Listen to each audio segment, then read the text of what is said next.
በኢትዮጵያ ካሉ ከፍተኛ ትምህርት ተቋማት ቀዳማይ መሆኑን ተከትሎ ወደዚህ ግቢ ደግመን ደጋግመን እንመጣለን። መቼም ከጀርባ ያለውን ስትመለከቱት የት እንዳለው ትገምታላችሁ ብዬ አስባለሁ። በአዲስ አበባ ዩኒቨርሲቲ ኬኔዲ ላይብረሪ ጋር ነኝ እንደምትመለከቱት። በዚህ የተገኘውበት ምክንያት እንግዲህ የምስረታ በዓሉን 60ኛ ዓመት መከበሩን ተከትሎ ወይ ደግሞ 60ኛ ዓመት ኢዮቤልዩ መሆኑን ተከትሎ በኢትዮጵያ የሚገኘው የአሜሪካ ኤምባሲና ዩኒቨርሲቲው ያዘጋጀው ልዩ ክብረ በዓል እንዳለ ሰምተን ነው። ወደ ውስጥ ገብተን ደግሞ በመድረኩ ምን አለ ምን አይነት ነገሮች ተዘጋጁ የሚለውን ደግሞ አስመለክታችኋለሁ። አብራችሁን ቆዩ።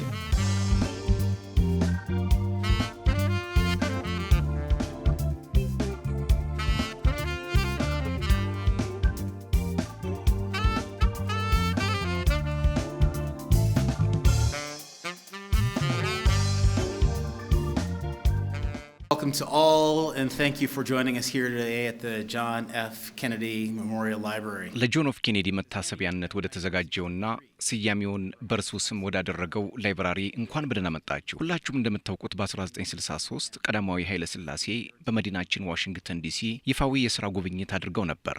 በወቅቱም ፕሬዚዳንት ከነበሩት ጆን ኤፍ ኬኔዲ ጋር ተገናኝተዋል። ከዛም ቀጥሎ ለቀብራቸው ጊዜ ኃይለ ሥላሴ ወደ አሜሪካ አቅንተዋል።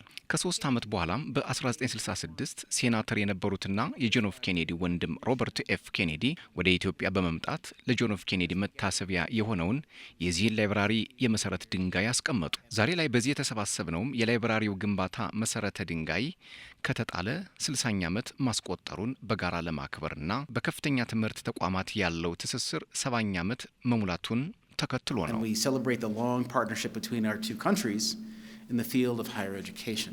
ጆን ኤፍ ኬኔዲ የአሜሪካ ፕሬዝዳንት የነበሩ ናቸው። I think 35ኛው ኦር ለዚህ የአሜሪካ ፕሬዝዳንት ናቸው። በ1961 በአውሮፓ አቆጣጠር የአሜሪካ መሪ ሆነው የተመረጡ ናቸው። በጣም ተራማጅ መሪ ተብለው የሚወሰዱ በዓለም አቀፍ ግንኙነት በሰው ልጅ ለውጥ ላይ ትልልቅ ስራዎችን ለመስራት አላማ የነበረው መሪ እንደነበረ ነው እንግዲህ ታሪኩን ስናይ የምናውቀው። አጋጣሚ ሆኖ በፈረንጆቹ 63 አካባቢ አሳስኔት ተደረገ፣ ተገደለ። የሱን መገደል ተከትሎ በዓለም ላይ የሱን ሜሞሪ ለማስቀመጥ የሚያስችል ፓርትነርሺፖች ኢኒሼቲቮች ነበሩና ከሱ ጋር ተያይዞ ይሄም የኢትዮጵያና የአሜሪካ መልካም ግንኙነትን መነሻ በማድረግ ከአሜሪካ መንግስት ለኢትዮጵያ ሕዝብ እንደ ስጦታ ተደርጎ በፈረንጆቹ በ1966 ጁን 15 ነው መሰረት ድንጋይ ተጥሎ የተሰራው። ከሱ ጋርም ተገናኝቶ የፎርድ ፋውንዴሽን የሚባለው የውስጥ ፋሲሊቲዎችን ለማሟላትም የገንዘብ እርዳታ አድርጎ ነው እንግዲህ ይሄ ላይብረሪ የተመሰረተው። በገንዘብ በወቅቱ ወደ 1.9 የአሜሪካን ዶላር የሚፈጅ ነበር የወሰደው፣ በእኛ 5 ሚሊዮን ማለት ነው። ለውስጥ ፋሲሊቲስ ደግሞ 250 ሺህ ብር የኢትዮጵያ ብር ኢኩዊቫለንት የሆነ ስጦታ ነበር የተደረገው።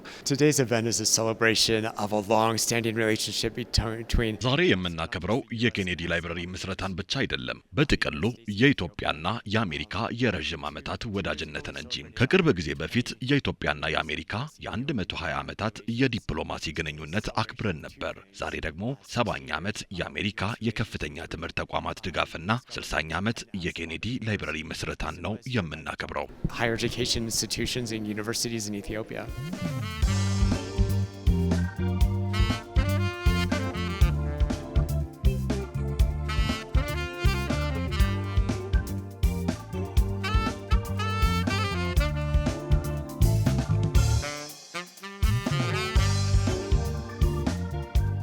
John F. Kennedy's legacy it's incredible. ጆን ኤፍ ኬኔዲ አስደናቂ መሪ ነበር።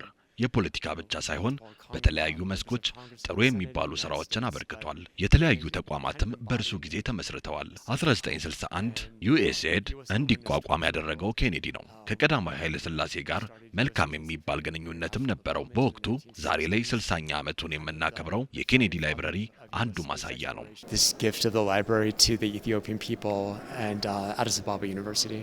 ፍሬሽማን መጀመሪያ መተኛ ስገባ የመጣሁት ከአዲስ አበባ አይደለም፣ ከገጠር ወጣ ካለ አካባቢ ነው የመጣሁት። አንዱ የኬኔዲ ላይብረሪ ላይ ማቀው በላይብረሪው ውበቱ ነው። በጣም ምቾትም ያለው። ስለዚህ ብዙ ጊዜ እዚህ ገብቶ ለማንበብ በተለይ መጀመሪያ ዓመት ተማሪ ሆነ በጣም አስቸጋሪ ነው። እድሉም ስለማይገኝ የኛ ጊዜ ቀጥታ አንደኛ ዓመት ላይ እዚህ አይፈቀድም ነበር። እኛ ሌሎች ማንበቢያ ቦታዎች አሉ፣ እዛ ነበር የምናነበው። ግን ሁለተኛ ዓመት ስንደርስ ከዛ እዚህ ገብተን መጠቀም ጀመርን። ስንጀመር አንደኛ ትዝ የሚለኝ ገና ብዙ ማቆ ብዙ ነገርም የለም፣ ግን የህንጻው ውበት፣ የውስጡ ምቾት፣ ወንበሩ የማይረሳኝ ውስጥ የነበረው ወንበር በጣም ምቹ፣ እዛ ላይ ቁጭ ብሎ ለማጥናት የተመቸ ነበረ። እንግዲህ ላለፉት 60 ዓመታት ጆን ኤፍ ኬኔዲ ሜሞሪያል ላይብረሪ የአብዛኛው የኢትዮጵያ የተማረው ኃይል ቤት ነው ማለት ይቻላል። ያው እንደ ቀደምትነቱ የፖለቲካል ኤሊቶቻችንም ቤት ነው። የኢኮኖሚክ ኤሊቶቻችን፣ የቢዝነስ ኤሊቶቻችን፣ ታዋቂ ሰዎቻችን፣ የሚሊተሪ ኤሊቶቻችን በቃ የብዙዎች ቤት ነው። ሶ የሁላችንም ነው ማለት ነው።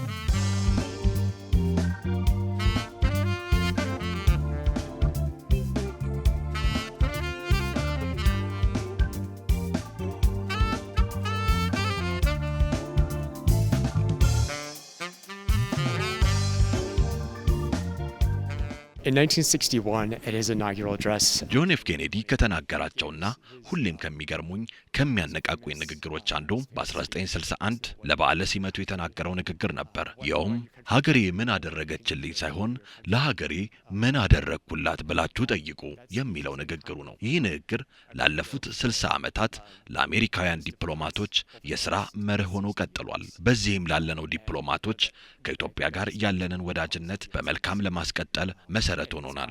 the type of relationships that we try to form with our friends and our partners here in Ethiopia.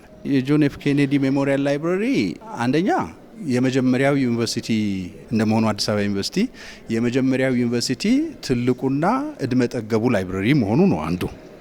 ሁለተኛው እንደምታዩ የህንጻው አርኪቴክቸር ስቲል በጣም የሚገርም ነው። ከ60 ዓመት በኋላ ራሱ በጣም ያው እንደምታየው ነው እና ሌላው እሱ ነው። ሌላው ታዋቂ የሚያደርገው በዛ በነጻነት ትግል ዘመን የሌሎች በወቅቱ የነጻነት ትግል ሲያደርጉ የነበሩ የአፍሪካ ሀገሮች ነጻ ሲወጡ መሪ የሆኑ የተወሰኑ ሀገሮች መሪዎች ጭምር እዚህ ተምረዋል። ስለዚህ ኬኔዲ ላይብረሪን ያውቁታል ማለት ነው። በፋሲሊቲም ትልቁ ኮሌክሽን ነው እዚህ ያለው። በአገሪቱ ትልቅ የመጽሐፍት የጆርናል ኮሌክሽን አለ። የሰው ኃይልም ቢሆን በጣም የተደራጀ የሰው ኃይል አለ። ያው ከእድሜውም ተገናኝቶ ማለት ነው።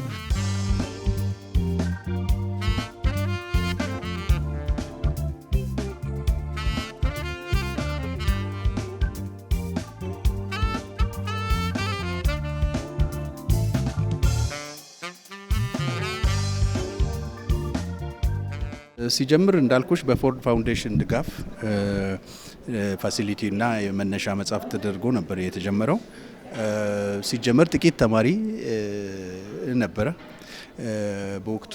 አሁን የሲት ካፓሲቲው 700 ነው ተብሎ ነው እንግዲህ ዶክመንት ላይ ያገኘ ነው። አሁን እስከ 1500 ተማሪዎችን በአንድ ጊዜ ማስተናገድ ይችላል። በቀን ከ3000 በላይ ተማሪዎችን እያስተናገደ ያለ ቤተ መጻሕፍት ነው። በአዲስ አበባ ዩኒቨርሲቲ የቤተ መጻሕፍት ሲስተም ውስጥ አንዱ ነው ይሄ ማለት ዋናው ሴንትራል ላይብረሪው ነው። ግን 13 ሌሎች ላይብረሪዎች በዚህ ስር አሉ። ሶ ከኮሌክሽን አንጻር እጅግ በጣም እድገት አለ። አሁን ከግማሽ ሚሊዮን በላይ በፕሪንት መጽሐፎች አሉ። ግን ደግሞ በኤሌክትሮኒክ እጅግ በጣም ብዙ ሺህ መጽሐፍት አሉን እንደ ዘመኑ ማለት ነው። ሶ ቅድም እንዳልኩሽ እንደ ጊዜው የከፍተኛ ትምህርትም እየተቀየረ መጥቷል፣ ምርምርም እየተቀየረ መጥቷል፣ ዘመኑም ተቀይሯል። ሶ በዛ ሂደት ውስጥ ላይብረሪውም ራሱን እያደሰ እየቀየረ በሰው ኃይልም በውስጥ አሰራርም በዲጂታይዜሽንም ወደ ዘመናዊነት በሚያደርገው ጥረትም ለውጦች አሉ። በፓርትነርሺፕም ቢሆን ያው እንደ ጊዜው ሰፋ ያለ ፓርትነርሺፕ፣ ሰፋ ያለ የሰው ኃይል እንዳልኩሽ፣ ሰፋ ያለ አደረጃጀት በአንድ ጊዜ አሁን ባለን ከ250 በላይ ሰራተኞች ያሉት ትልቅ ተቋም ነው። በቀጣይም እንግዲህ ይሄንን አስፍቶ ከፍ ያለ ስራ ለመስራት ታስቦ ተሰራ ይገኛል። ዩኒቨርሲቲዎች ትኩረት ሰጥተው ላይብረሪዎችን እየሰሩ ነው ያሉት። ግን ምንድነው በአሁኑ ጊዜ ላይብረሪ ብቻ ማስፋት ሳይሆን በዲጂታል ቴክኖሎጂ የማዘመን ትልቁ ስራ ትኩረት አድርገን እየሰራን ነውና ስለዚህ ቅድሚያ ከሚሰጣቸው ህንጻዎችና አገልግሎቶች አንዱ የቤተ መጻሕፍት ማለት ነው በየዩኒቨርሲቲ በአሁኑ ጊዜ።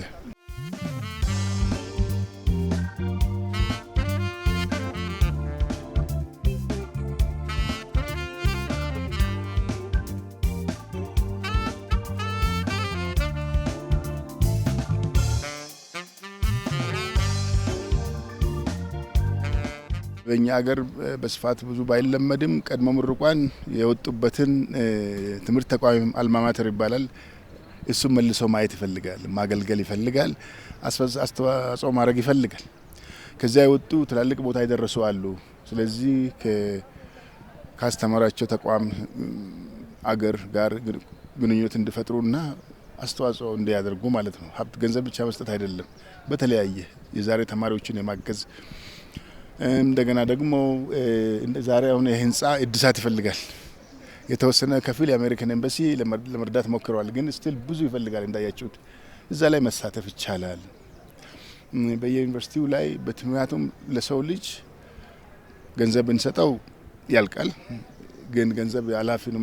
እንደገና ደግሞ ቀጣይነት ያለው ነገር እውቀት ነው እና ሰውን እኩል የሚያደርገው ትልቁ ነገር ትምህርት ነው የሚባለው። ሰው ዜጎችን መጥቀም ከፈለግን፣ የተማሪ ማህበረሰብ መፍጠር ከፈለግን፣ የሚቻቻል ማህበረሰብ መፍጠር ከፈለግን፣ አገሩን የሚወድ ዜጋ መፍጠር ከፈለግን ትክክለኛ ትምህርት፣ ጥራት ያለው ትምህርት የሚሰጥበትን ፋሲሊቲ ማልማት ነው። በዛ ላይ መሳተፍ ደግሞ ትልቅ እድል ነው። ስለዚህ እናንተም እንኳን ደስ አለን ለ60ኛ ዓመት በመድረሱ የቤተ መጻሕፍት። Yeah, thanks for asking.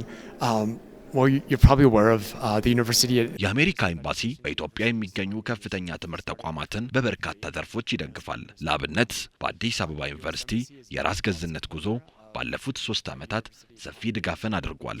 በሌሎችም የትምህርት ተቋማት እንዲሁ ይህንን ድጋፍ እናደርጋለን። ወደፊትም ይህንን ለማስቀጠል እቅዶች አሉን። ዛሬ ለምናከብረው የ60ኛ ዓመትም እንኳን አደረሳችሁ ማለት እንፈልጋለን። Malcolm 60ኛ ዓመት የኬኔዲ ላይብረሪ ልደት። አንድም በሌላም መልኩ በአዲስ አበባ ዩኒቨርሲቲ ያለፋችሁ ጆን ኤፍ ኬኔዲን ላይብረሪ ትዝታችሁ የሆነ ሁሉ ዛሬ 60ኛ ዓመቱን ጆን ኤፍ ኬኔዲ ሜሞሪያል ላይብረሪ ያከበረ ስለሆነ እንኳን አደረሳችሁ፣ እንኳን ደስ ያላችሁ እንላለን። በቅርበት ያሉ ኤግዚቢሽን አንድ ሳምንት ኤግዚቢሽን ተዘጋጅቷል ስለ ላይብረሪው ታሪክ ከነገ ጀምሮ እስከ ኦገስት 19 ድረስ። ስለዚህ የሚችሉ ቢገኙና ቢያዩ ደስ ይለናል። ትዝታችሁን እያሰባችሁ 60ኛ ዓመት ማክበሩን እንድታውቁ ነው። እንኳን ደስ ያላችሁ ነው ማለት የምንፈልገው።